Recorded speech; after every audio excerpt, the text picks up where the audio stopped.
Okay, we are live on Proline TV, the Ourlads Football Network, and we're talking a little bit of NFL first. We're also going to be talking about college football in about 45 minutes here on Pigskin Mondays. I know you're used to hearing me say Pigskin Fridays for the past several months as we've been getting you ready for the beginning of the season in pro and college football.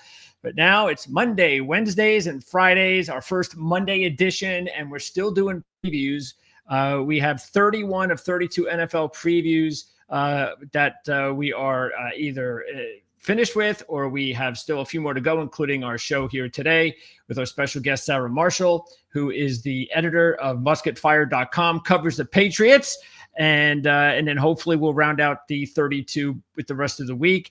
But anyway, we're going to talk Louisville football a little bit later on with Jody Demling of the CardinalAuthority.com. And Sara, thanks for doing this.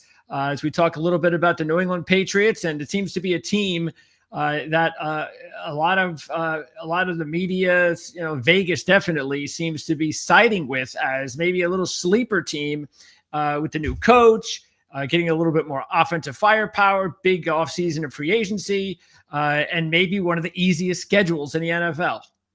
Yeah, it's a nice change. I don't know if people remember that last year the Patriots weren't favored in a single game.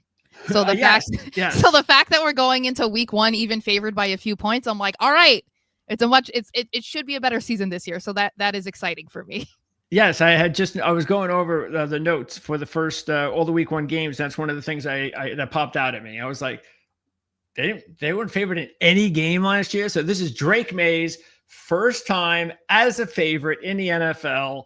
I'm sure he'll be favored in many other games, but it is interesting because this is something that I think obviously we'll find out on Sunday, but there's so much attention on the Patriots, say, compared to the Raiders in a positive way. There's still a lot of confusion about the Raiders, and they hired that old man Pete Carroll kind of deal, and the Raiders are the Raiders, where the Patriots are getting all this media love. And it will be interesting to find out how they deal with it because they're still relatively young and they've not been in this position before. Yeah, and I'm curious to see if they can live up to the hype and not crush under the pressure, because it's something that we haven't experienced probably since Brady was around, and it's been 5 years since then. And then we're also going into somewhat of a revenge game for Josh McDaniels against the Raiders. So there's going to be even more eyeballs on the game for that reason.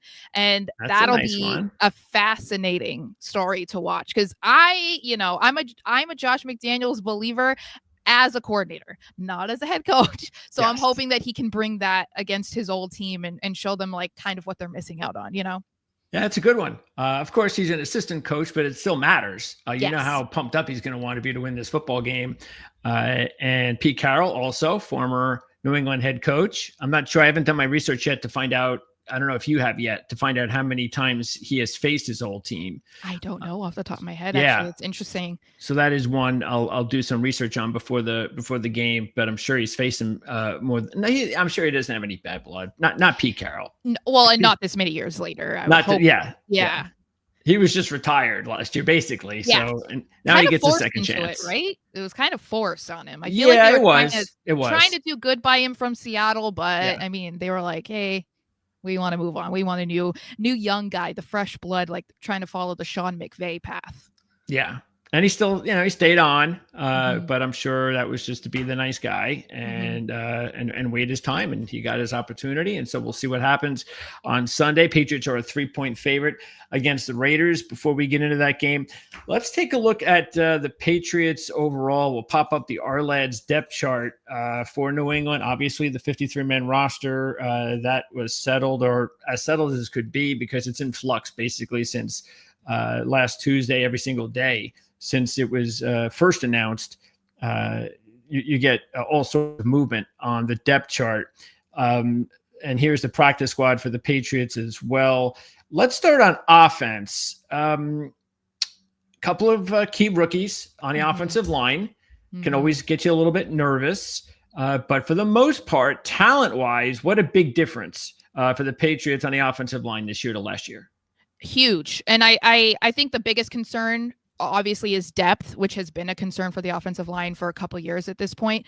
But the fact that they have what appears to be stable pieces at each position is a huge plus. Because last year, I forget how many weeks in a row they started a brand new offensive line group. And so it's nice that they should have a stable group that goes out there every single week, unless, barring an injury. That's going to be huge for Drake May. What position concerns you the most? What you've heard from the coaching staff on the offensive line? Is it because veteran-wise, Garrett Bradbury never really lived up to his draft status with the Vikings. He was just an okay vet. And again, you have a couple of rookies there. So is there a particular position that you could zero in on, or is it just simple as being the two rookies on the left side? I think I'm not as concerned about Will Campbell. I think there's definitely, obviously, like you said, he's a rookie, and there were people who are saying he's more of a guard than he is a left tackle. So we'll have to see that, but we're not going to know definitively if that is a legitimate concern until we see him play in a real game. I'm more concerned about left guard and center, just because that has been the two positions that they have had the least solidifying people to be there at this point. We've been seeing Jared Wilson play left guard, and it seemed like he locked that down, but then they also moved him to center. Then we had Ben Brown coming back in at center, with Bradbury being sidelined for a bit. So I'm just a little worried about that. They also got rid of Cole Strange, even though he never lived up to his draft hype either. At least he was somewhat depth, like reliable if they needed him to be. So it's just the center and left guard. I'm just not sure where we're going and how good that's going to be. Yeah, well, it's understandable. Strange isn't maybe starting caliber, so let's say, but how surprising was it that they just let him go all together? Okay, it's a conflicting thing, because I think, he was kind of doomed from the start because he was a first-round draft pick. We all remember that infamous video of the Rams laughing at the Patriots taking him in the first round because he was a fourth-round prospect. And he kind of had a roller coaster career during his New England tenure. Like, he had stretches that were great, and it was like, okay, he looks like the part, right? And then an injury sidelined him for almost, 80-90% of last year, and he just never got back to what we wanted from him. So it doesn't surprise me that they probably couldn't shop him. I think that is probably why they were like, all right, we're just going to let him go, because no one's going to trade for him, and if they do, we're probably just going to get a 7th rounder. But I was hoping they were going to keep him at guard. Even when I was going through like mock drafts and whatnot, I wanted to keep him around as depth. So I was a little bit surprised in that regard, because I feel like the depth is an issue, and he at least could have been a solid guy to go to if you needed him. Yeah, interesting. You do wonder, whether or not there was some sort of a conflict with the new coaching staff in some way. It is kind of just strange. But hey, maybe they just felt Ben Brown and Caden Wallace just fit better. Yeah. And that's what happens when you bring in a new staff. Have you seen or heard anything positive about Wallace since he was a 3rd-round draft pick? Again, I know different regime and all that kind of stuff, but because he's the one guy, including Marcus Bryant, he was a 7th-round pick. Those are a couple of young guys in the offensive line. Have you heard it? Like, if there's one guy on the offensive line that you think the Patriots feel the most, as far as the depth, that they feel the most comfortable with, that if there's an injury, which player would that be? It looks like more, I would say, Marcus Bryant. He was kind of a superstar of training camp. Really? I know that it's training camp and preseason, but there was a lot of hype coming out of camp about him because they are basically using him as a plug and play guy. They've had him all over the offensive line on both sides. Didn't really hear a lot about Wallace. And I think part of that is because they drafted him as a right tackle, wanted to force him to be left tackle, and he tried, but that just wasn't going to work because that's not what he was playing in college. So I would like to think that we'll see him, maybe if Morgan Moses needs to take a step out, we can see if he can actually compete on the right side. But it looks like Marcus Bryant might be a shocker this year, which I think is beyond shocking because he's a 7th rounder. Sure. No one really talks about 7th rounders, but he did a great job. Okay, well, keep an eye on Marcus Bryant then. As far as the rest of the offense, the skill position, receivers, of course, this is something that the Patriots needed an influx of new personnel, and they went out. They signed Diggs. They also drafted Kyle Williams. Those were the big moves. Chisholm is an interesting story as a CFA, a nice FCS star that was able to, sort of like an old Patriot, Julian Edelman type of player. I'm Right. sure they're getting all that kind of comparisons in New England. Oh, yeah. Yeah. And then, of course, Booty. Is it Booty or Boot? Booty.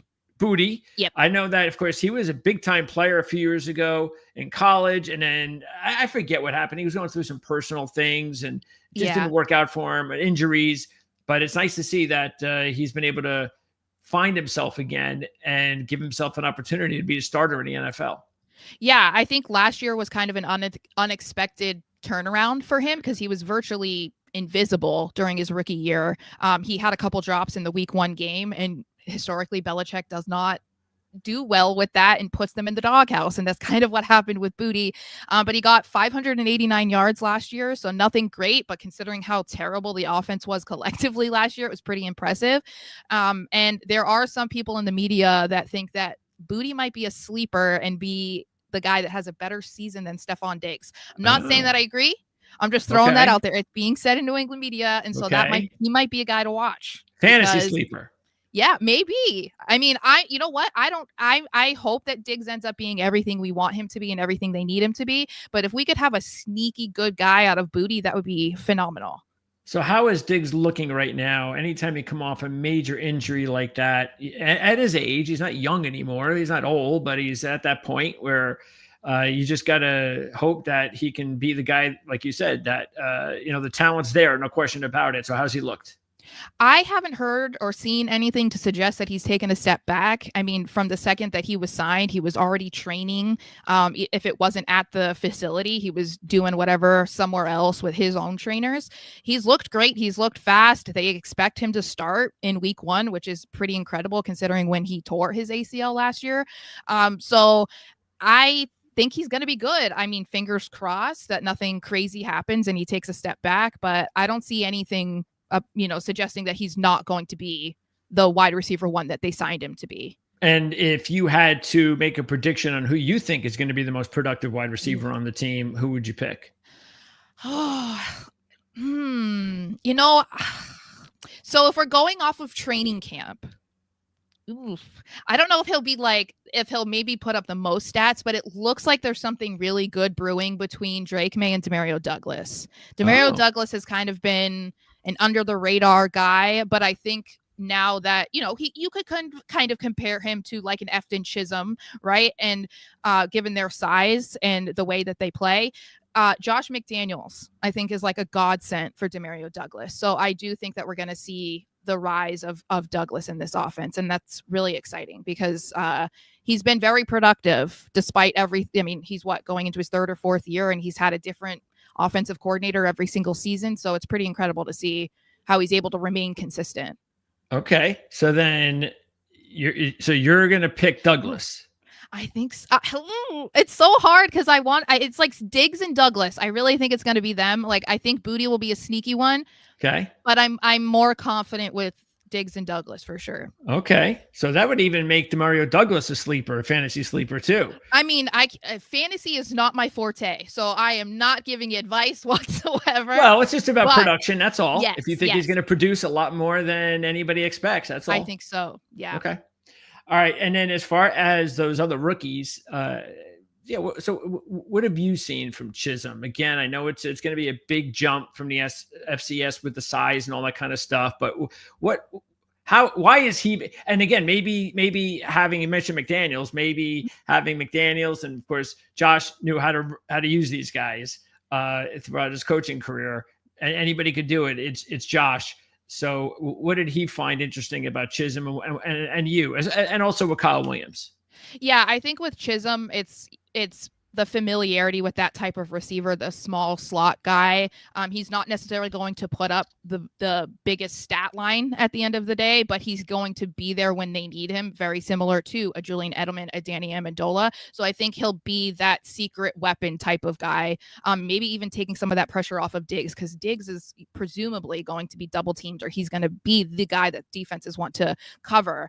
Kyle Williams, I'm interested to see what he can do, because he kind of had an up and down summer, like definitely stole the spotlight at the beginning of training camp, but other people, Chisholm, came in and then kind of took that away from him. So I'm interested to see how they're going to utilize him, because you haven't really gotten a good chance to see what he will be doing, in the same way that we got a Demario Douglas because Drake May was favoring him a lot, and Efton Chisholm because he was a highlight in the preseason. Kyle Williams was not that.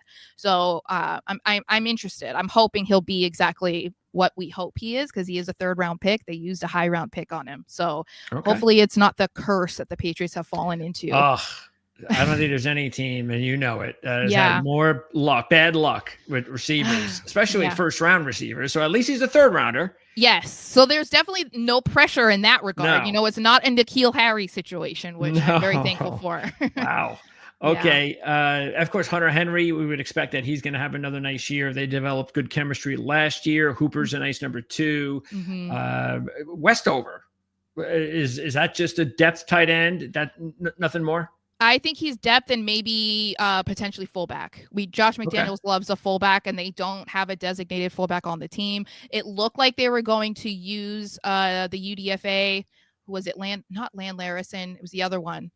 Brock Lampy. I'm not sure how he pronounces his last name. Lampy. Yeah. Yeah, but he got injured. But they were trying to utilize him as more of a fullback. So I think that because they kept Westover, they might try to use him in that role if possible. Yeah, that makes sense. All right, and then you've got the talk of the preseason for the Patriots being Trevon Henderson. And look, I remember last year, and we were talking about him quite a bit leading up into the draft, definitely even leading at the end of last season, and talking about how when you looked at projections in the first round, he was never there.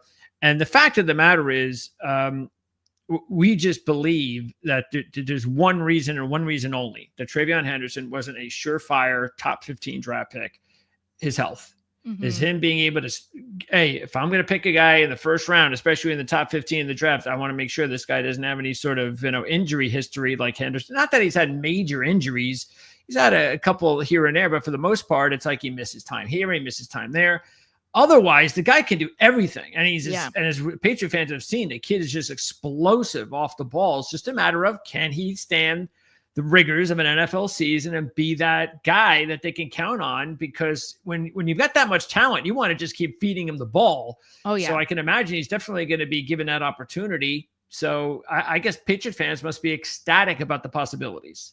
Oh, yeah. And we know how much Josh McDaniels and the Patriots in general love to use a running back in the passing game. So they're going to utilize him in that way. They'll definitely use him as a blocker because he's known for being a blocker on the offensive line. Yep. And with so many question marks around the offensive line, they'll definitely use him in that way. I'm so excited about him. It's been a while since the Patriots have had an explosive running back. Stevenson is great, but last year was problematic with the fumble issue becoming a thing again, just like in his rookie season. So I'm curious to see how this season progresses, because I would not be surprised if Henderson leapfrogs him on the depth chart, if that still is an issue for Ramondre. Yeah. And he's also a little bit banged up, right? Is he going to be okay week 1? Ramondre? Yeah. Yeah, I think so. He was dealing with some personal stuff earlier in the season, and he's lost quite a bit of weight. So I'm interested to see how that is too, because he had been like a bigger back, and now he's not as big. I think he's a little bit closer to Antonio Gibson now. So yeah, I think he's okay. I think he's planning on they have him starting. But yeah, it'll be a competition, I would assume, between him and Henderson this year. So what is he right now weigh? I don't know. I know that he's lost like 20, 30 pounds or so. Wow. Yeah. So what was he before? I think he was closer to 220, 230. I think. So he's actually lower than that now. You're saying he's closer to 210? I think so. That's what I heard. That's what I had been reading about. And some people were attributing it either to him trying to lose weight, or unfortunately he lost his father earlier in the year. And so it's not sure if that's attributed to that. Obviously very understandable, but it was a noticeable weight loss at the beginning of training camp. So I don't know if he's tried to put weight back on or not. Hasn't been a topic since then. So. Okay. All right. Let's go over to the defensive side. And this is really where they made a splash or 2 or 3 in free agency. So has one of those players stepped up among the group of veterans more than the others, or is it mostly, this is a nice group of players and they're definitely going to add to our team? I think it's definitely more of the new guys. I think Christian Barmore being back in the lineup is huge because he's been an excellent player since they added him in the draft a few years ago. So the fact that he's able to play again is great. But mostly from everything that has been said, we haven't heard a whole lot about Keon White. He was actually kind of demoted. So that's not great news. Everything else that we've been hearing about is all the new guys. Milton Williams, we've heard from, is it Kalavon? Chason? Yes. He's been Kalavon Chason, yes. Yeah, he's been great. Harold Landry has been great. Spillane has been great. So it's definitely a focus on the guys that they brought in this year. Yeah, I remember talking to Hondo Carpenter, who covers the Raiders, and he had talked about how he thought the Raiders just completely dropped the ball on letting Spillane go. That was exciting for the Patriots. You know what I mean? Because a lot of the time when they go out and they spend money, it's on guys that you've maybe never heard of or you don't understand the hype. So the fact that they are able to snag a guy like Spillane or a Milton Williams was pretty exciting because I'm like, they don't do this very often. So it's good that the teams are sad they're gone. What do you think about the secondary? Carlton Davis. I think the only knock on Davis in his history is just staying healthy. Right. He seems to always miss time at some point. So him staying healthy is important. It looks like Christian Gonzalez might be ready for a nice little breakout season. We know that he's got the talent. And then they drafted Craig Woodson, and it looks like Craig Woodson might be getting starter reps. So how's that? And by the way, Duggar. Also fill me in on Duggar, because there's a kid that just it seems like every season something is either up, he's down, the scheme fits, it doesn't. It's kind of confusing from an outside perspective exactly how the Patriots and Duggar, or at least how they plan on playing him and what kind of a player he is. To be fair, someone watching the Patriots and a fan of the Patriots, is still confusing. I have no idea what's going on. They released Jabril Peppers last week, which was surprising. There has been no clear answer about why that was. Some people thought it was a scheme fit, which obviously that was going to happen when you have a new head coach come in. They're going to get rid of some guys that don't fit how they want to play. Apparently, according to Vrabel, that had nothing to do with it. So have no idea. No attitude issues, nothing like that. So we don't know about that. Duggar has had an up and down year. Last year, I don't know if a lot of people know, he was misdiagnosed. His injury was misdiagnosed, played through it all season long, got a proper diagnosis at the end of the year and had surgery. So he's still rehabbing technically, like from an ankle injury. And so I think that definitely contributed to it. He's been a solid player since he came in. He definitely had a great 2023 season, which is what led to him getting a massive contract. Then he has, a down season right after that, which is not a great look. I'm hoping they can figure out how to use him, because the secondary looked like one of the more promising groups for the Patriots defense this year. And so I hope that they can rely on that, especially because Carlton Davis has the question marks with injuries, like you said. Yes. Christian Gonzalez suffered an injury at training camp in July and did not practice today and might miss week 1, which is really significant, which that'll call on, a DJ James, for instance, a Marcus Jones, perhaps. Not terrible, but not great. Yeah, who are those guys? Oh, I know Marcus Jones, but I was another question I was going to ask. I mean, DJ James, Alec Austin, Charles Woods. Who are these guys? Yeah, so Alex Austin was on the team last year, and he kind of had a breakout year for him. For the limited time that he was on the field, he had some really good moments, and so it was like, okay, he's going to lock this backup role down. So we'll see if he gets the start. They really like DJ James, who they brought in this year. I think he was on the Seahawks last year, maybe even their practice squad. But he had a great camp. So they really do like him, and he had some good moments in camp. I'm still questioning if he's like a starter guy that they can rely on. We'll see. Charles Woods, they just signed him, so I have absolutely nothing about him, honestly. Signed him last week after roster cuts, but it's going to be interesting. Like you said, Craig Woodson looks like he might get that start at safety. So it's going to be a completely different look, a very young secondary this year, besides Davis. So yeah, they're definitely putting like a lot of emphasis on youth with the defense this year. And that's exciting, but nerve-wracking for sure. Yeah, that's why I think there has to be some perspective when it comes to the enthusiasm from the outside, especially when you're not covering the Patriots on a daily basis. It's like, yes, look, things were really bad the last few years, and things are getting better. but just, things need to be just relaxed a little bit because they're not a finished product by any means as far as the roster. And this is definitely, I think, correct me if I'm wrong, but would this be one of the more questionable overall depth? I know they've got some real good, solid players, as we've talked about, but overall depth, that seems to be a big question mark for the Patriots in the secondary. Yeah, for sure. I think that and the offensive line are the two most questionable groups. It looks like there's a lot of potential with the young secondary, but again, we haven't seen that yet. And it's a little bit more concerning when you have a guy like Christian Gonzalez dealing with an injury that apparently is taking a little bit longer to overcome. So then that is like making it a little bit more scary to think about, especially going against a team like the Raiders. Like, you want to come out victorious to start the year. They have some solid weapons. They just signed Amari Cooper. Jacoby Myers is very familiar with the Patriots, and Josh McDaniels. So it's a lot of pressure to put on young guys in a short amount of time too. Have you heard anything specifically about the other rookies? Josh Farmer was a 4th rounder, and Eric Gregory and Elijah Ponder made the team. Anything specific? Not a whole lot about Farmer, which is a little bit disappointing. Eric Gregory, they are ecstatic about him. The Bengals fan base was absolutely miserable that he got picked up on waivers. So that is a solid sign. I guess Vrabel said that they liked him coming into the draft or coming out of the draft. So it's not surprising that they picked him up. Ponder is another guy that kind of had a under the radar, really good training camp. So he's a UDFA, right? He went undrafted. Yeah. So, interested to see that for sure, because they loved him. And so if he can be like a solid contributor, that would be awesome, because it's not often that you get UDFAs that can actually be like a solid pillar of your team. And let's keep in mind, too, looking at special teams, that there are a couple of rookies that made the team. Long snapper rookie, and most important, of course, kick return rookie. Trevion Henderson could be real dangerous back there, but your place kicker is a rookie. And just because it's drafted doesn't guarantee anything. Patriots know that. Patriot fans know that.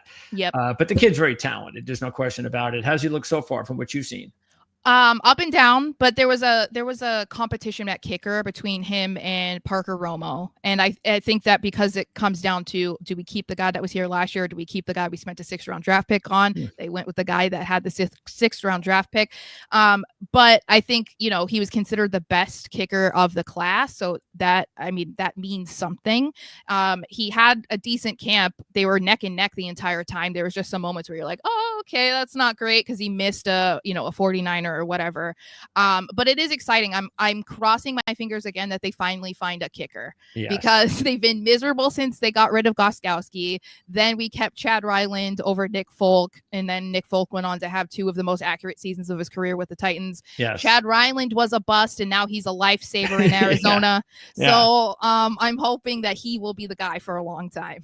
Yeah, that's the thing about kickers. They're like goalies in hockey. You just, from team to team, from season to season, you never know. Okay. I could see there's a handful of rookies that made the practice squad. So even a couple of draft picks. Any of these guys worth mentioning? Any of them that you think could contribute for the team this season? So the couple names that I would say is Truman Jones. He had a pretty good camp, and people were a little bit surprised that he wasn't kept around even as a depth piece, simply because he was highly talked about throughout training camp. And as we said, the defensive line can be a little questionable at this point. And the other was Jeremiah Webb. Great final game in the preseason.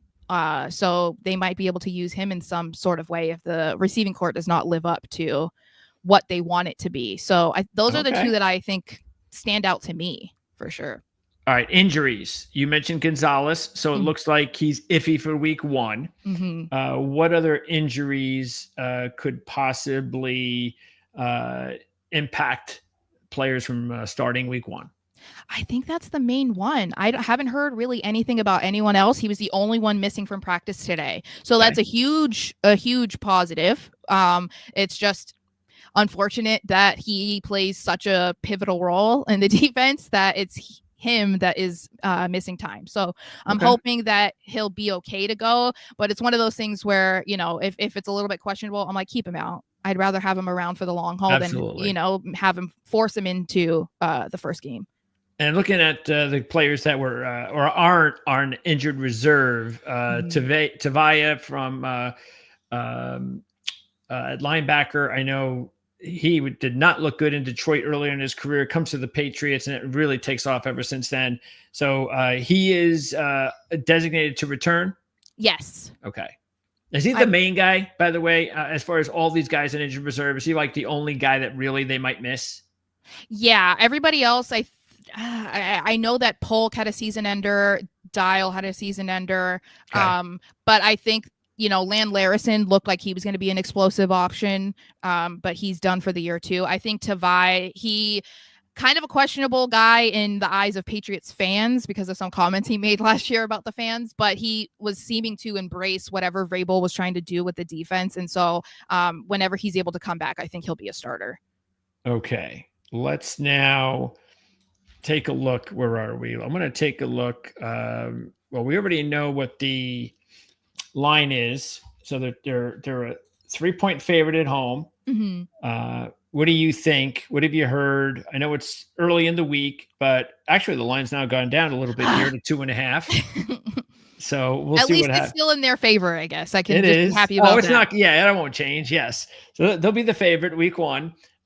So have you heard anything at all yet? Is it too early? What's the scuttlebutt on the Raiders coming to town? Nothing that I've really heard yet. I think that they're, for the most part, it depends on how you look at it. I think they're considered sneaky teams that could be better than people think they will be. They do have like the D squad calling their game this week, so obviously not enough excitement to give them like a better commentary team. But I think that it could be a potentially better game than people are giving them credit for. They're both teams are coming in. They're hoping to prove the naysayers wrong, and then we have the Josh McDaniels factor that's definitely going to be a story. So I'm very I don't know. I'm looking forward to it. And Genty is going to be a problem. I'm a little worried about that, but it'll be fascinating to watch these two running backs for sure. What do you think if you're going to try to beat the Patriots, what's the game plan? Ooh, test the offensive line. I think that's the thing. We saw last year when they were an absolute mess that Drake May was trying to overcompensate for not having solid protection. And that was when we ran into the issues of, trying to force a play, holding on to the ball too long, or even running with the ball, which he's fine. He got, I think, over 400 yards on the season.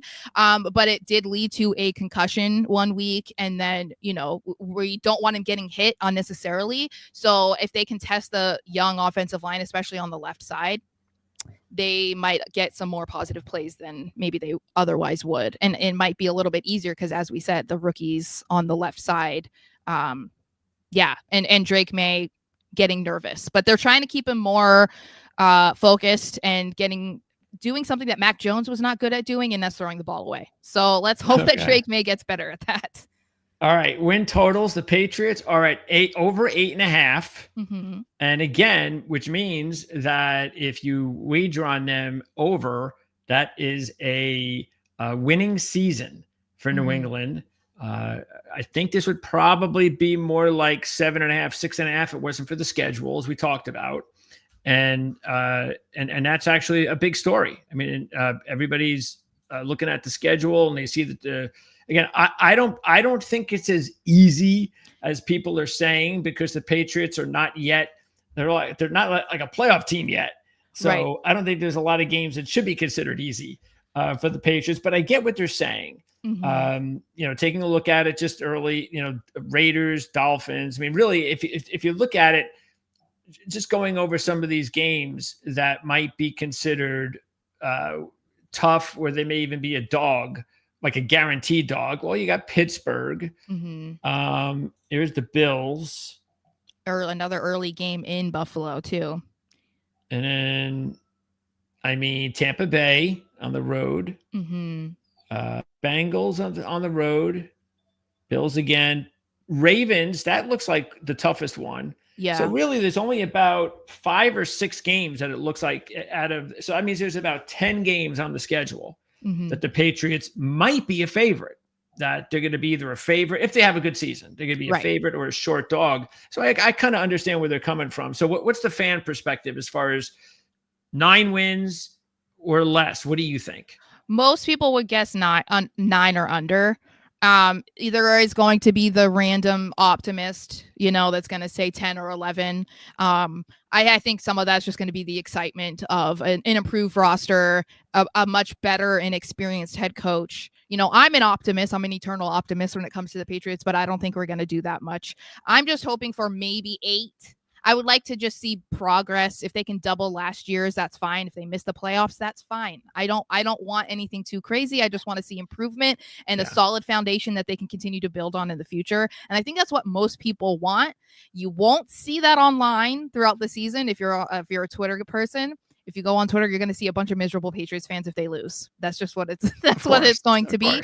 But as long as we can see better play from everybody and it looks like they're a cohesive team, I don't care really what the win-loss record is, as long as it looks like, okay, we're on the right path, they got the right players, like there's a lot they can build upon, because I don't expect them to be a contender this year. They can be a contender in 3 years, and that's fine with me, because a rebuild doesn't happen in 1 year. It's been taking 5. If we're being honest, it's taken not anymore. Not, I know. I mean, and that's the thing is, people are like, they've been a rebuild for 5 years. I'm like, not really. Let's be real. Not really. Because we've had 3 head coaches in the last 3 years. So this is the first year of a rebuild. And if Vrabel can stick around and get them on the right path, that's all that matters to me. Well, Sara, I really appreciate you taking your time to get us up to date with what's going on with the Patriots. And we have links in the description of this video where you can check out Sara's work on the Patriots. So do you have either your own podcast, or how often do you put out posts on the Patriots each week? So I really only tweet about wrestling, professional wrestling, and the Patriots on my Twitter. So if you like the Patriots, you can follow me there. I also just started a TikTok. I think I forgot to send you that link, but it's just Sara Talks Pats. And so I post, 2-minute videos about the Patriots as often as I can. Musket Fire YouTube, there's some interviews on there. Going to be posting my TikToks on there as well. So I try to talk about the Patriots every single day as much as I can, because that's the job. Yep. And it's you want fun. to. Yes, exactly. All right, Sara. Well, have a great season. Enjoy it. Like you said, let's hope for Patriot fans, it's going to be as good, or at least as improving as most fans, or at least most people believe. And we look forward to hopefully getting a chance to talk to you sometime during the season. Thank you so much. Talk to Thanks, you later. Sara. All right. That is Sara Marshall once again with musketfire.com, and links in the description of this video that you can check it out for Patriot fans. Coming up in the next couple of minutes, we're going to be joined by Jody Demling, publisher of CardinalAuthority.com. So he'll be joining us here real soon. The Louisville Cardinals came up with a not so surprising blowout win in their Week 1 matchup. I believe it was against Eastern Kentucky. So now they're going to get a real test. Louisville is going to be taking on James Madison. And James Madison is, if you've been watching our preview shows for the last several weeks, James Madison was one of our top Group 5 teams. Matter of fact, our top Group of 5 team got off to a great start last week, and that's South Florida, upsetting Boise State. So still got a long way to go. But South Florida was able to get off a very big win. It was one of those situations, as we said at the time, that this prediction goes down the drain in 1 week. I mean, in one game. In the first game of the season, it's over if they lose to Boise State. They got no chance. If Boise beats them, they'll have the edge on South Florida.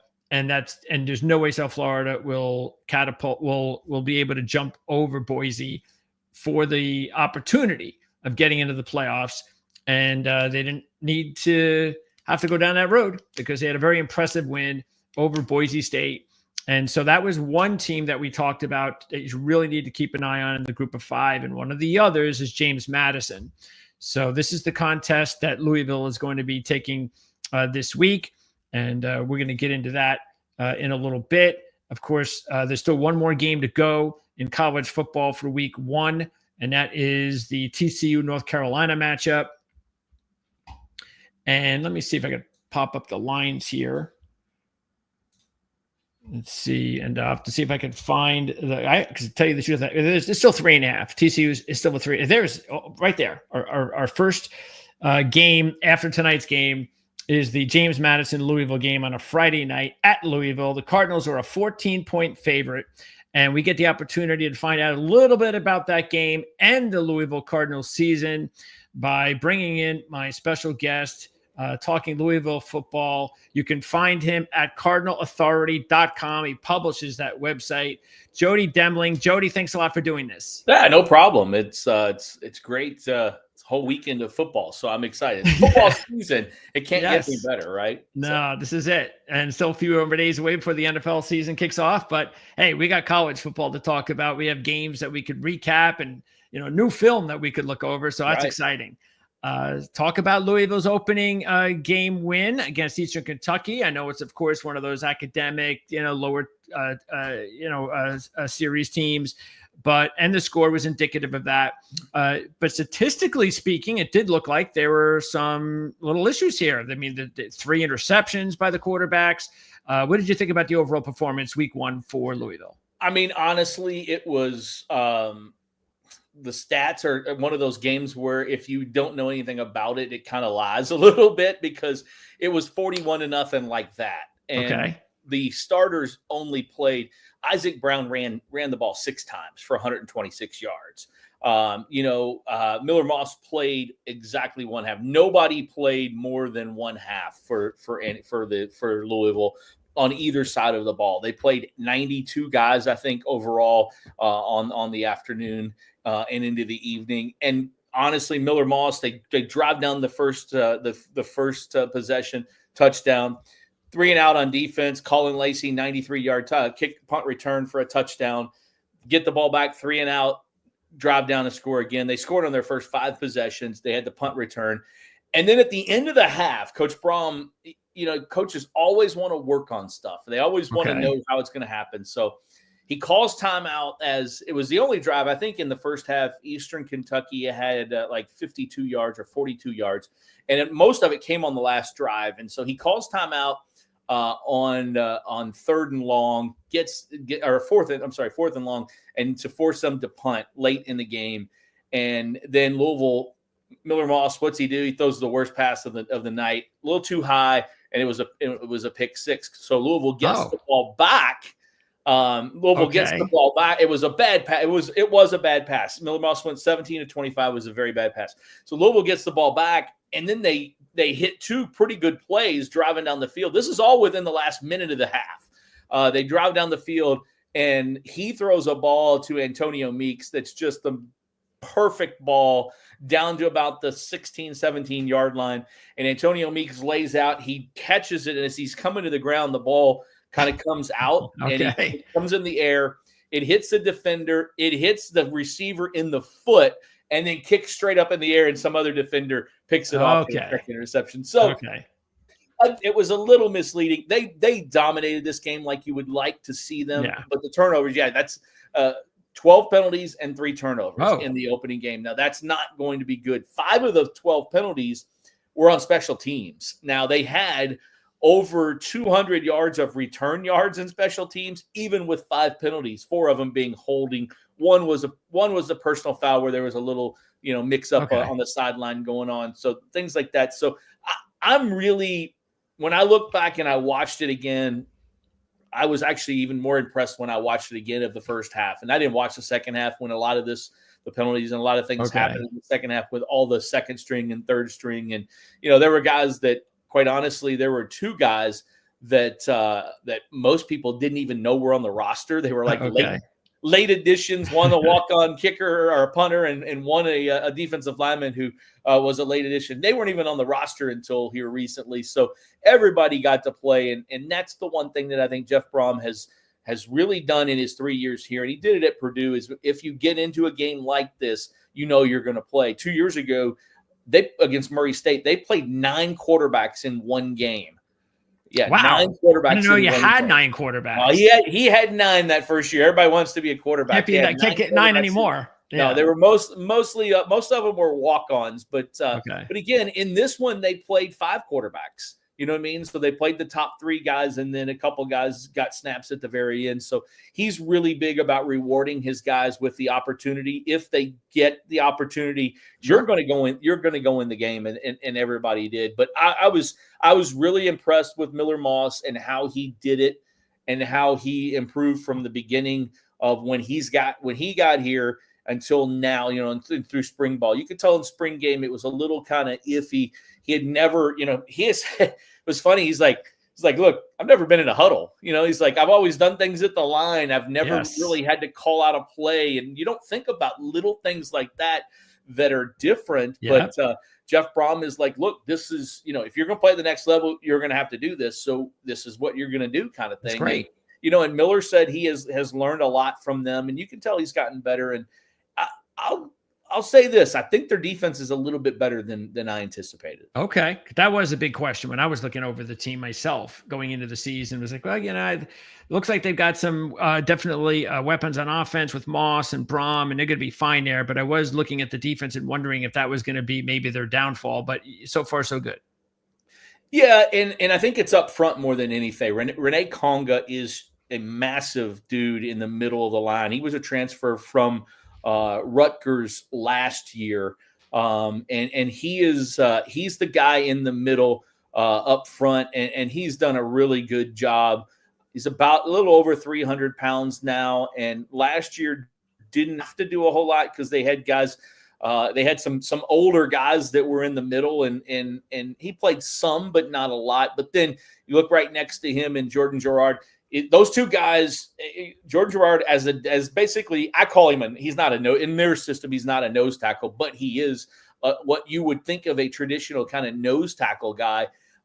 He's more of that D. They both of those guys play and they move around and they do all kinds of things, but he led them in tackles actually, and Conga got the first couple tackles, and then Clev Lubin is the guy who's a transfer from Coastal Carolina, and he made the statement in the preseason, I'm going to prove to everybody that like I did it at one level and I'm going to do it the next level, and he had 2 sacks and a couple of tackles for loss.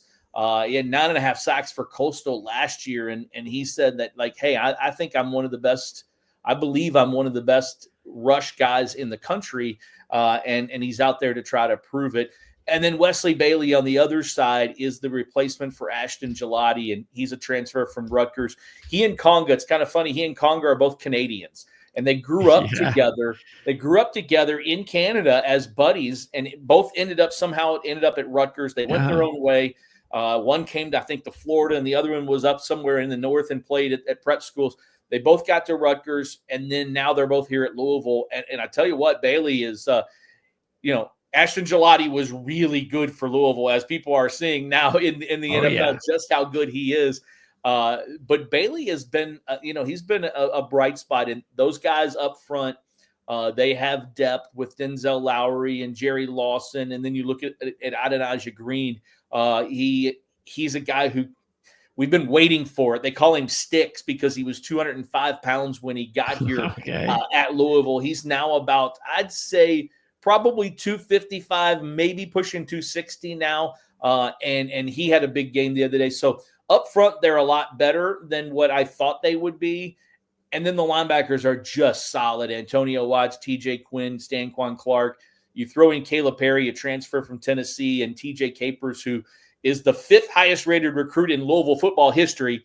And we've just been waiting for him to kind of take that next step forward. And those 5 guys at the linebacker spot have really are kind of the key to this defense, I think.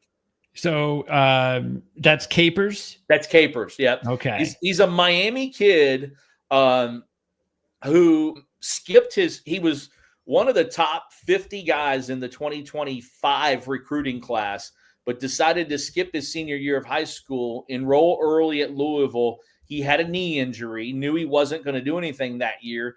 He enrolled early at Louisville and has just always kind of been behind a little bit. Had he not reclassified and he'd been in that 2025 class, like I said, he was a top 50 guy in that class. Only Peanut Whitehead and James Quick are the only two guys. I'm sorry, Peanut Whitehead and Michael Bush, the former Louisville running back. They're the only two recruits since 2000 that were rated higher than Capers would have been in that class. So that tells you what he was thought of when he was in high school before he got hurt. Now, here we are, almost 3 years later, 2.5 years later, and he's really the first year did not play at all. Last year showed some signs, but was still kind of immature, and now he's kind of taken that step forward. So their linebacking room is really good. Who would he be? Because one of the questions I like to ask is if there was a player or two that you would signal as maybe breakout caliber players. Yeah. Would Capers be that type of guy as early as this year? And if so, any other players that you think could break out as far as the veteran holdovers? I think Capers is probably that guy for them as far as a younger guy who hasn't had a ton of reps. I think he's the guy that's going to show. TJ Quinn has led him in tackles for 2 years in a row, so he's playing behind him and Stanquan Clark, who might be, because of his size and his athleticism, might be the best kind of NFL prospect, I guess, on the defense. But Capers is working himself in there and has done a really nice job. And I tell you, the other guy is funny because in week 2 last year, I also do. I'm the sideline guy on the radio network at Louisville, and week 2 last year we played Jacksonville State. And they were a good team. Louisville had a really good game plan, had a good game that week, and won pretty easy. But during that game on the radio, we were just talking. It was kind of a boring game at the end of a blowout, and we were talking. This guy made a couple plays, and one of our guys is like, "Hey, never know, he might be with us next year." Well, lo and behold, Jabari Mack is with Louisville this year. He made a couple big plays in that game for Jacksonville State, and now he is with Louisville as a corner. And he's been listed as that second team guy for a while, but he started the other day over Rodney Johnson at the one corner spot. And I tell you what, he was really, really good. And I think he's a guy, again, he's an older guy, but he's never done it at this level. And I think he's a breakout guy.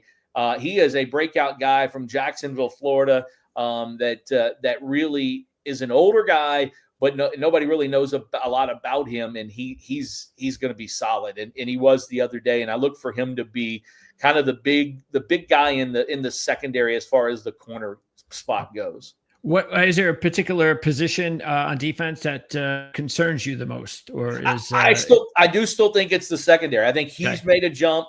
Rodney Johnson, a transfer from Southern, has been good. He's another one back there. Tayon Holloway, who was in some trouble last year, was dismissed from the team, and then the charges of the trouble got dropped, so he's back on the team. He started opposite of Mack the other day, and then you got Justin Agu and Ramon Mosby, different guys like that. I think the secondary is still what I worry about a little bit, only because of depth. They just don't have a ton of quality bodies who've done it before. They basically have 3 safeties and 5 corners right now. And if something were to happen, and knock on wood, it doesn't, they're going to have to go with one of these young guys that are unproven and haven't done it before. And again, that's just the spot that really worries me.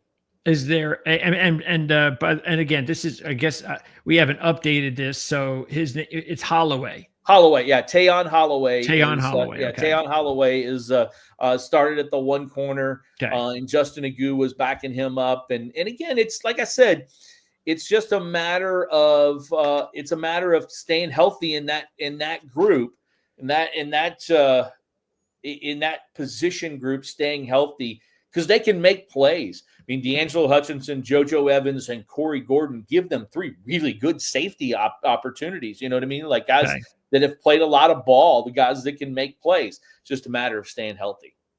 And any freshmen on defense that will have a chance to contribute this year? Honestly, you know what? Coach Braum, the first 2 years he's been here, only 3 guys have burned their red shirt. Stanquan Clark the 1 year, the linebacker, and then last year Isaac Brown and Duke Watson. Those are 3 pretty good guys. They're 3 of the best guys on this team right now.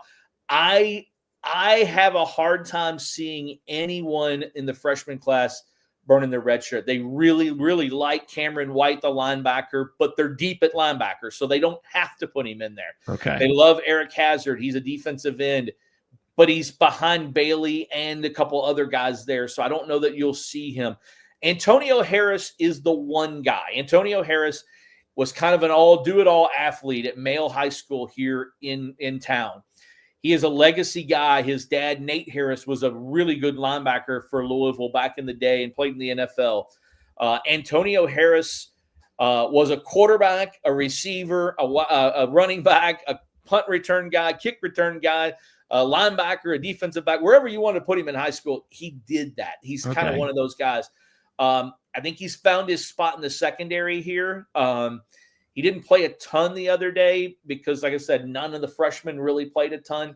But I think he's one of the one to watch. If there were an injury, he's the first one that I think is going to get a crack.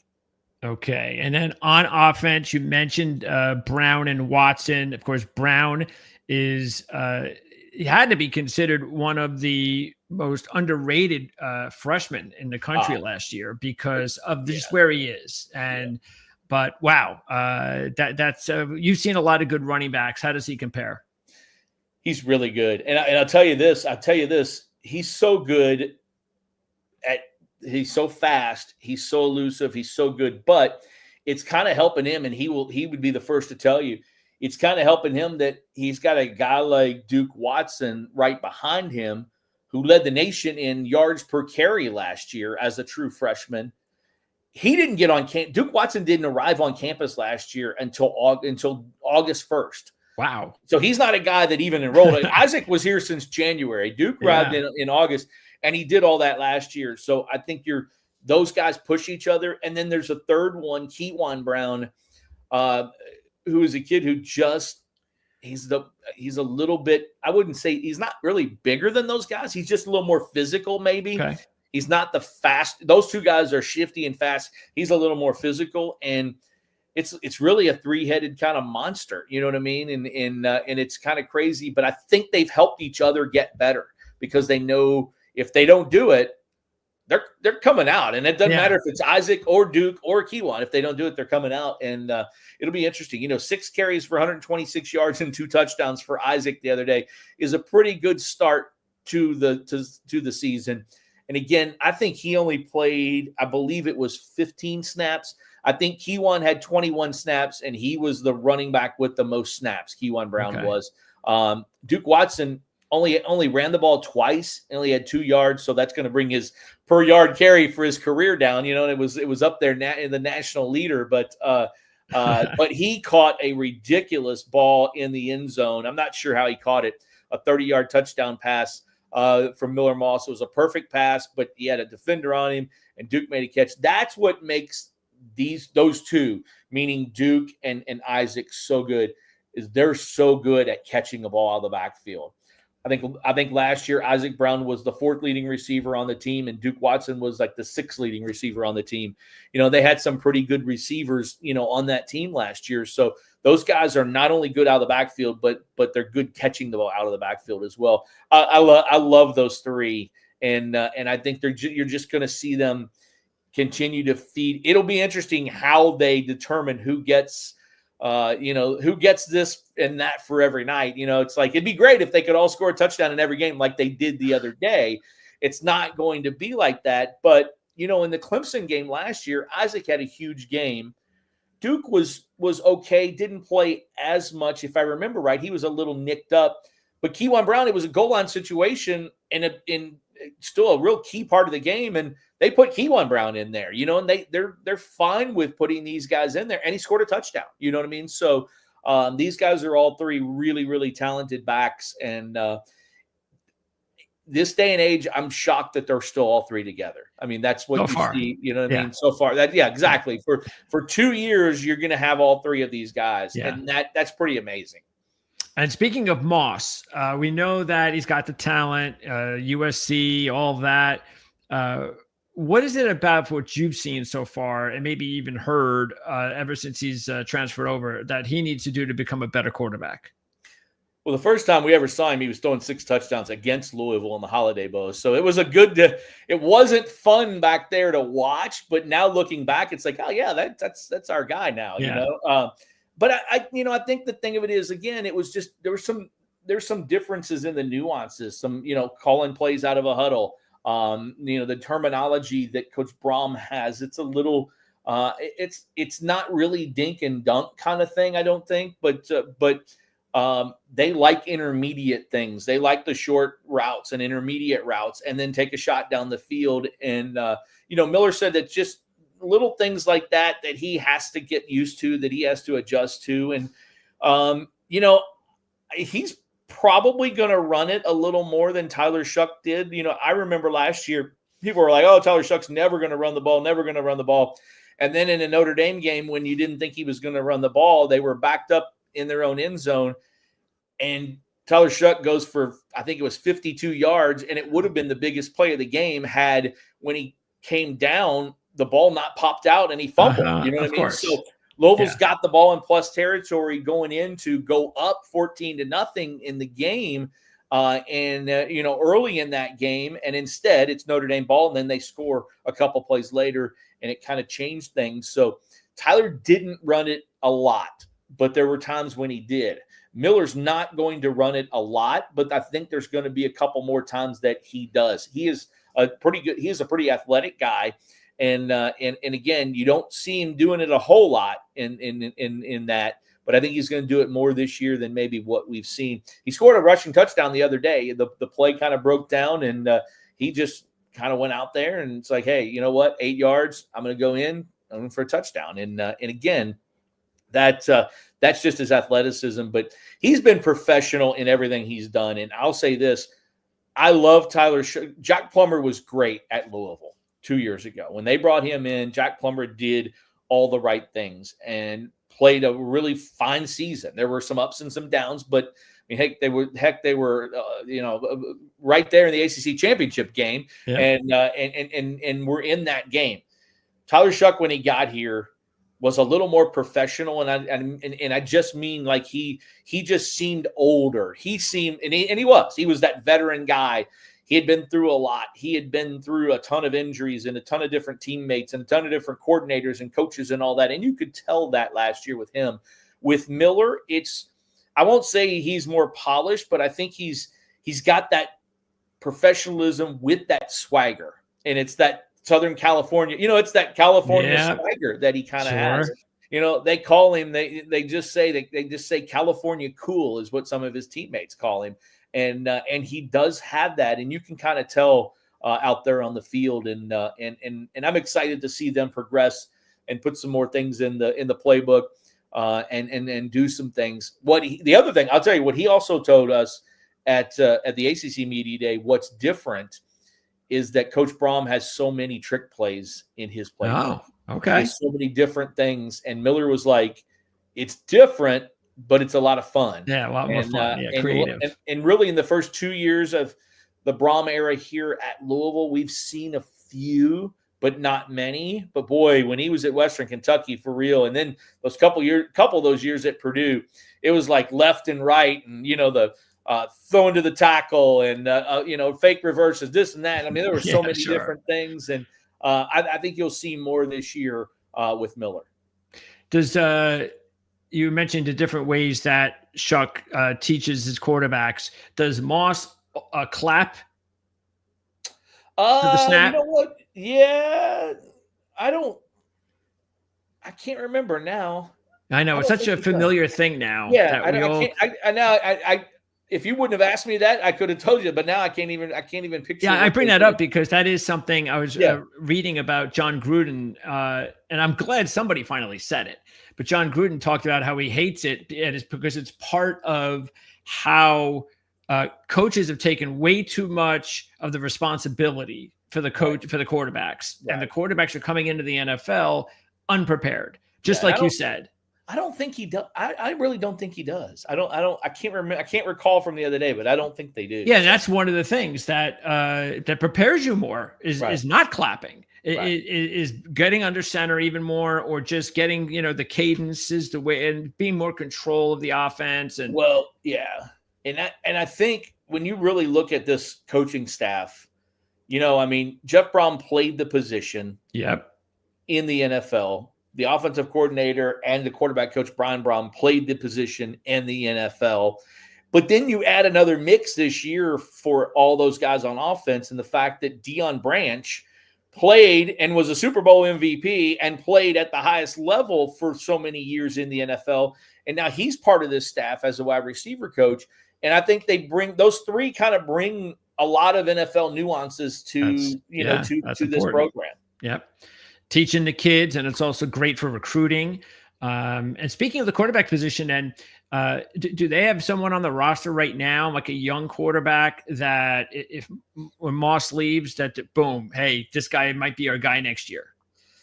They love their portal quarterbacks. I don't know. I mean, it's Deuce Adams. So Miller's the guy. Brady Allen came in second. Brady Allen last week in the game, he was the second guy in.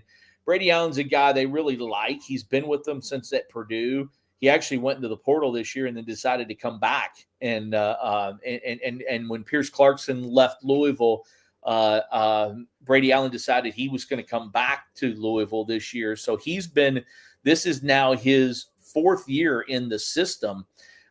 He actually made a couple really good plays the other day. But then, they've talked a lot about his consistency.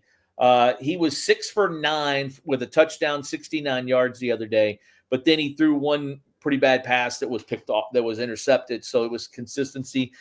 Deuce Adams is the younger of the guys. He's a redshirt freshman. He was 2 of 3 for 21 yards the other day. And he had a run for 10 yards. He's more of the dual threat kind of guy. Okay. And then Mason Mims is the true freshman.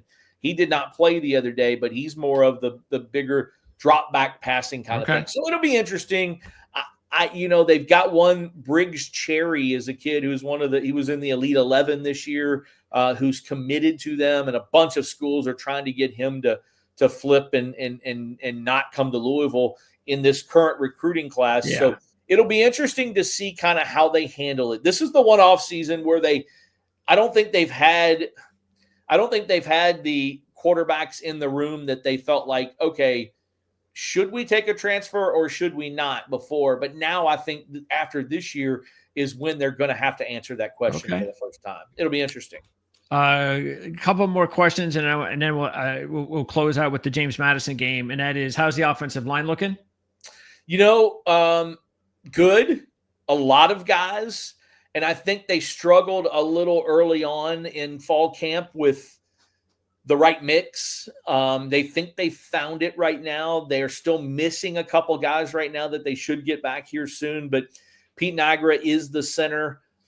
He is the guy, and the depth chart right there is exactly like they played the other day. Okay. Miller and Musa on one side, and Robinson and Pounders on the other side. Jordan Church, who's the backup left guard, came in the second or third series. He's kind of the sixth guy. And I think he's a guy that when they bring him in, Pounders had been injured a little bit in fall camp. So he's not 100%. So when they bring Church in, they move Robinson over to the left tackle spot. And then they put Church in there. And so they've got those six guys that they can rotate in and out there. Victor Cutler and Trevante Sylvester have both been out for Cutler just a couple days, just since last week, I think, and it's a minor thing. He should be back soon. Sylvester's been out for a few weeks, and he should be back as well soon. But those were the next two guys kind of in the mix with Nair Jackson. Now, they have a true freshman, and let's see. He was a late addition. Okay. Cameron Gorin is his name. He was committed to Purdue, and I think actually signed maybe with Purdue before, I think maybe in December. No, he was committed to Purdue to the old staff, and then ended up not going to Purdue last year. And so at the very last minute decided to come to Louisville, and the guys Louisville had been recruiting him since the beginning. His dad, Brandon Gorin, played I think 8 years in the NFL, 5 different teams, and was on a couple Super Bowl rosters. And this kid has got a lot of potential, and they think he's like a superstar kind of in the making. And Okay. Tackle? Yes, a tackle. Okay. And he is a guy that he's from up near Indianapolis. I'm looking for his height. 6'5", 275 right now, Fishers, Indiana, as a true freshman. And played quite a few snaps the other day at the left tackle spot. So he's a guy that they feel like he's the backup left tackle. And if any freshman on the offense burns the red shirt, it'll be him. And Okay. I think he's probably in that rotation to where he might burn his red shirt. He might be the guy that does it. But yeah, they're really high on him, and he's a really good player. And then at receiver, we know that Lacey, you mentioned him, and then there's Bell. Right. Are there any other receivers that we need to be keeping an eye on that could have, a big contribution? I think Trayshawn Hurry, transfer from San Jose State. He wasn't here in the spring. It was, I think, their second leading receiver last year at San Jose State. And he is just started at Weber State, then went to JUCO, then went to San Jose State. He's a guy who's got big time potential. He only had one catch the other day. They didn't play those guys a ton of snaps. And then Antonio Meeks is a guy who came to Louisville last year from Tuskegee, and they liked him early on. Then is little consistency issues last year, so he didn't have a whole lot. Those 3 catches for 42 yards and that touchdown from last year were all in the bowl game when everybody opted out. All those guys opted out. Well, okay. he was there, okay. and he made some big catches. And the other day, 2 catches for 34 yards, and he's got an opportunity to be a really good one as well. But it's all going to go through Chris Bell and Colin Lacey. I mean, it really is. I mean, some NFL guys that have been in that I've talked to when we've been at practice, and that, I mean, they're looking at him at the high level as far as the draft is concerned, because Chris Bell, he's just such a physical kind of guy. He's listed at 6'2", 220. I'd say he's probably even maybe 225-ish now, but he's faster than he has been. Physical, just kind of that. I use the word nasty in a good way. He's just got that about him. And I will not be shocked if he ends up working himself into a day one kind of thing in the draft. And then Colin Lacey, 93-yard punt return the other day. If you look at his year 2 years ago, you look at that year 2 years ago at South Alabama, 91 catches for 1,300 yards. He is fast. He's shifty. He's really, really talented. Broke his collarbone in fall camp last year. Okay. Came back in the Notre Dame game. Played really well in the Notre Dame game. And kind of just was kind of ho-hum, and then opted out after 4 games. He was like, look, I'm going to redshirt. I'm going to come back somewhere for a year. We thought he was probably going in the portal. He ends up coming back to Louisville, and he's going to be a guy that's going to be really, really good. Okay. Now, by the way, do you have a breakout player on offense? I'm going to go with Trayshawn Hurry, just because I think, he is a guy that San Jose State played well, but I think he's a guy, he's a guy that's going to, I could have said Duke Watson, but he led the nation in yards per carry last year. But so I don't think he's probably going to be Duke and Isaac are going to be kind of pushing each other for who's going to rush for the most, I think. But I think Trayshawn is kind of the guy that nobody really knows who's going to do it. Okay, and then here's the matchup. It's James Madison. Again, it's a 14-point spread. But as I was mentioning before, there were I had like a 2 or 3 of my top group of 5 teams this year. James Madison was one of them. And I really feel James Madison has a legitimate chance to be the group of 5 representative. But in order to do that, they are going to, first of all, I should say, secondly, just to jump ahead, they are going to have to beat Liberty. They got to get that out of the way. Right. But if they can at least compete with Louisville, they don't have to win. Winning would be a cherry on top, of course, and they run the table to win. But I expect that. I actually expect this is going to be a really good football game. Yeah, I do too, and I think Jeff Brom expects that. I think they know that this is a game that was added late. It's kind of funny, to be honest with you, how this game was added. This game was added in October of 2023 when Indiana backed out of the Louisville series. So Louisville could be playing Indiana in Bloomington this week, which would have been a really good matchup. Yeah. And instead, you get James Madison on a Friday night, which is a really good matchup. You know what I mean? So you turn one matchup for another one. I think this is a really good game. The one thing that Ron English's defenses had trouble with last year, or the past 2 years, is mobile quarterbacks, and I think that's what I think that's what they face this week, and I think it's going to be a challenge for them. Now, I do think they're a little bit better with the scheme. We don't know yet. Are the parts in the defense? I think they are, but are the parts in the defense as good or better than they were last year? We'll find that out over the course of the next couple of weeks. I think the scheme is better. Coach Braum has been spending more time with the defense, giving his input down there with the defense and same coordinator. And he is defensive. Ron English has been the defensive coordinator for the last 3 years. He was with him at Purdue. I think the last 3 games last year, Jeff Braum said we want to be more aggressive. We want to do some different things, and I do think that it really they were, and they won those games, and so I think they will be aggressive.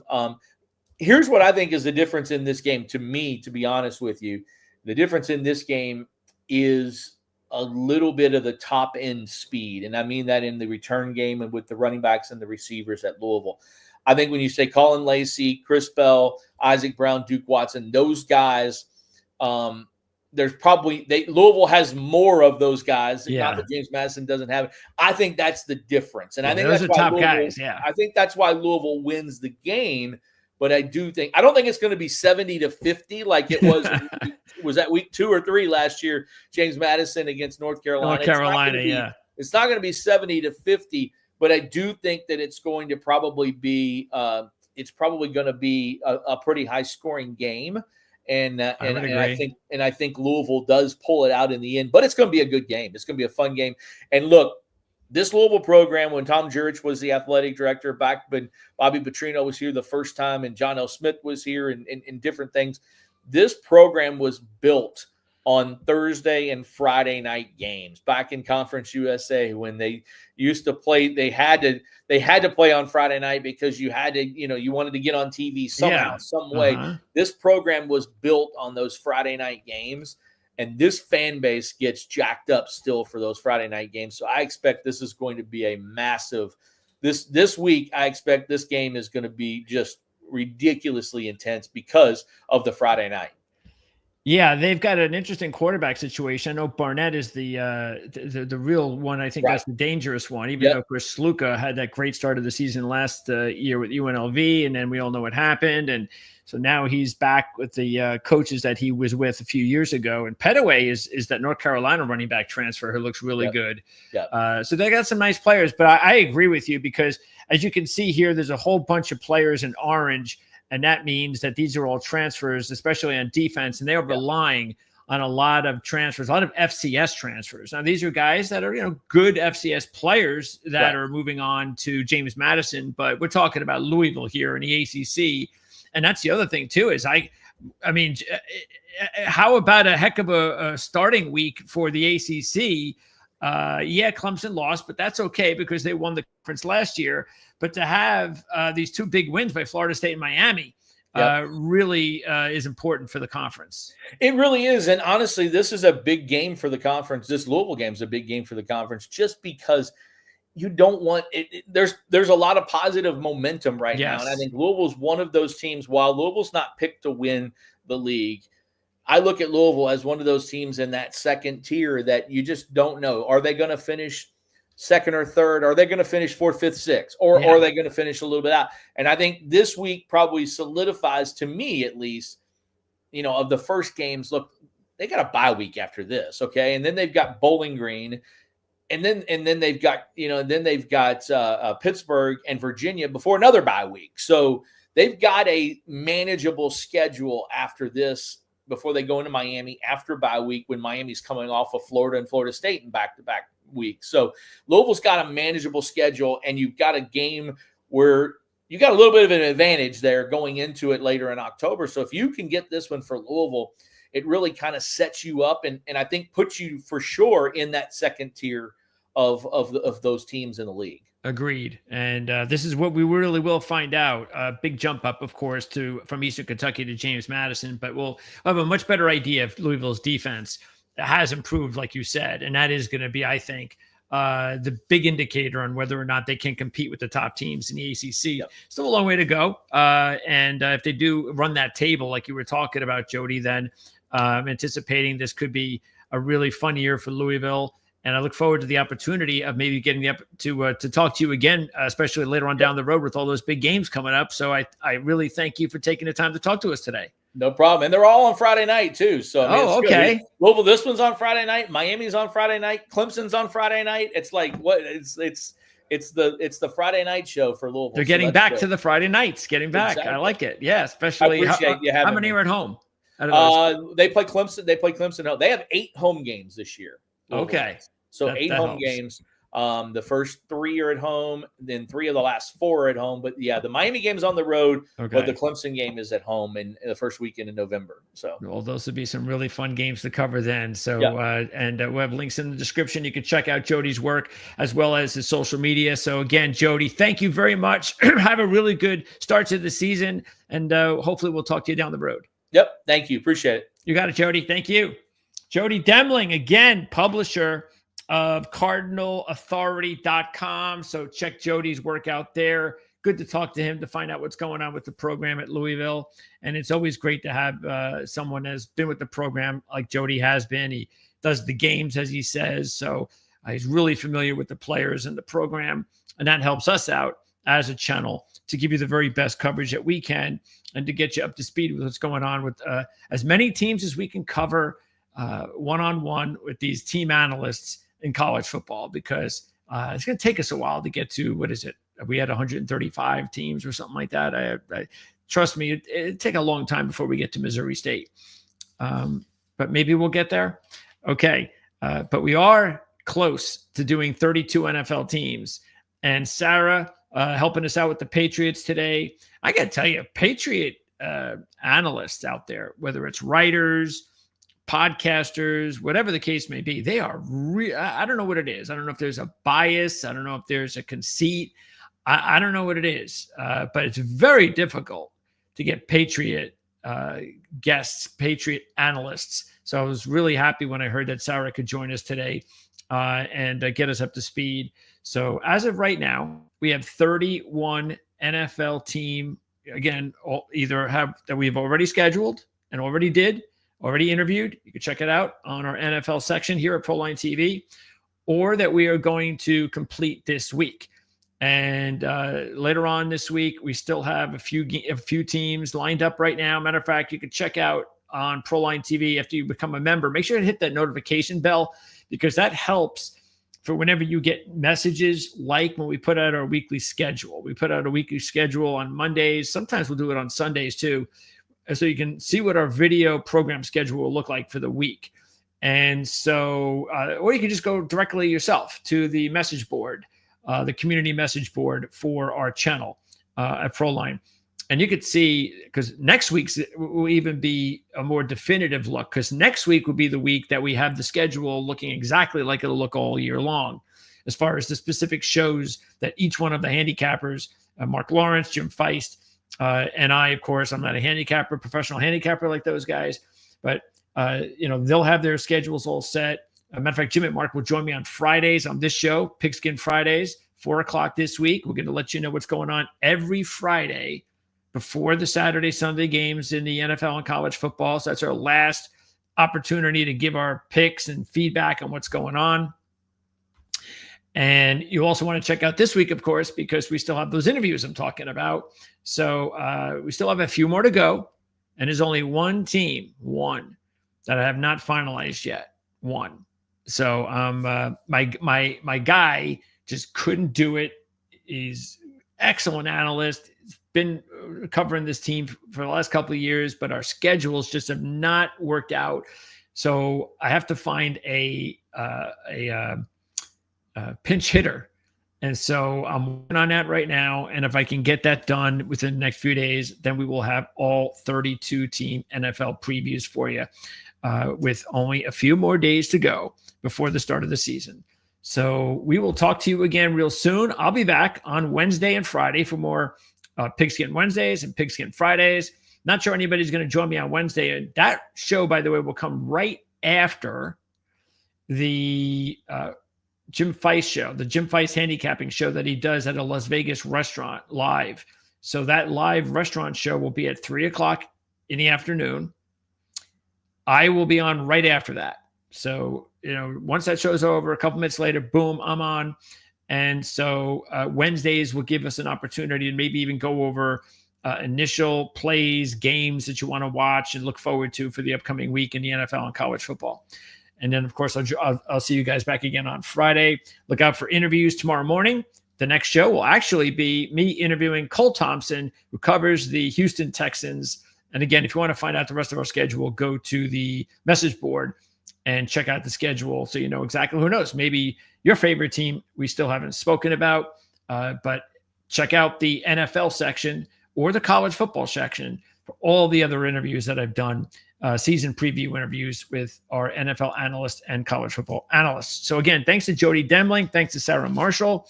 I'm getting out of here. We'll see you again tomorrow with more coverage, including, again, kicking off the day, talking about the Houston Texans at 11 Eastern. We'll talk a little bit of NASCAR at 4:00, as we do every Tuesday at 4:00 Eastern time. And then tomorrow night, we're going to talk about the Iowa Hawkeyes and the Iowa State Cyclones matchup with Tom Kakert from HawkeyeReport.com. So that's our schedule for tomorrow. Thanks again for tuning in, and we'll see you next time.